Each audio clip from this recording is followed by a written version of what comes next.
నమస్తే టీవీ ట్రిబుల్9 కి స్వాగతం. పేదల ఇల్లు కూల్చడం ఎంతవరకు న్యాయం? రేవంత్ రెడ్డి నేను రాజు నేను చెప్పిందే నడవాలి అంటే మళ్ళీ అధికారం చూడవు. ఫ్రీ కరెంట్ అని కొందరికి మాత్రమే ఇచ్చి మాకు 300 వచ్చే దగ్గర 900 చేశాడు. ఉస్మానియా ఆసుపత్రి నిర్మాణంలో ఇల్లు కోల్పోతున్న బాధితులు చాలా బీదస్తులు. ఎందుకంటే ఇప్పుడు పొద్దున్న లేచి ఏదో వర్క్కి వెళ్తారు, ఏదో బాసాల పనికో ఏదో షాప్లలో ఏదో చిన్న చిన్న కుటీర సామాన్ల పని చేసే వాళ్ళు ఇక్కడ బీదస్తులు చాలా. అలాంటి బీదస్తులకు ఇక్కడ ఇల్లు తీయడము రేవంత్ రెడ్డికి అయితే న్యాయం కాదు. బీదస్తులకు ఏదైనా కావాలంటే సహాయం చేయాలి, కానీ ఇట్లా గుంజుకోవద్దు. చాలా మంది లోన్స్ తీసుకొని కట్టుకున్నారు ఇక్కడ ఇళ్లకు. ఆ లోన్లు కట్టలేక చాలా ఇబ్బందితో వాళ్ళు ఏడుస్తారు సార్. అసలు వాళ్ళ పరిస్థితి మేము చూడలేకపోతున్నాను. అమ్మా ఇట్లా ఉంది మా పరిస్థితి అని ఇలా అంటారు. మేమేం చేయాలి? అసలు మేము చేసే ప్రయత్నం చేస్తున్నాము, ఆయన ఏమి వినడం లేదు. నేను సీఎం అయినా అది నా ఇష్టము, నేను ఏమన్నా చేస్తాను, ప్రజలకు ఏమన్నా చేస్తాను, కష్టం చేస్తాను, కానీ నేను మాత్రం కడుతున్నా అన్నట్టు ఒకటే ఆయన మైండ్లో పెట్టుకుండు. ఆ మైండ్ మాత్రం చాలా మంచిది కాదు. ఈ సీఎం వచ్చి కూడా చాలా మంచిగా చేస్తాడు అనుకున్నాం, కానీ ఈ సీఎం అయితే చాలా అన్యాయం చేస్తుండు. మా కేసీఆర్ అన్న చాలా మంచోడు.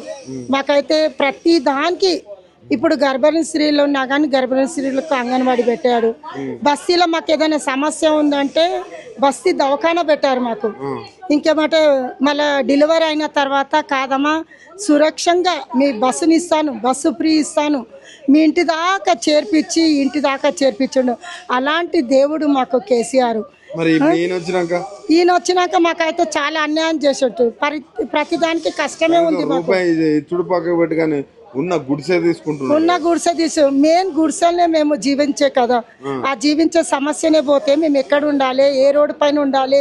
ఎంత బాధాకరంగా ఉంది అసలు. ఆ కరెంటు ఆఫ్ చేస్తా అన్నాడు, కరెంటు దిగడం ఆఫ్ చేస్తా అన్నాడు.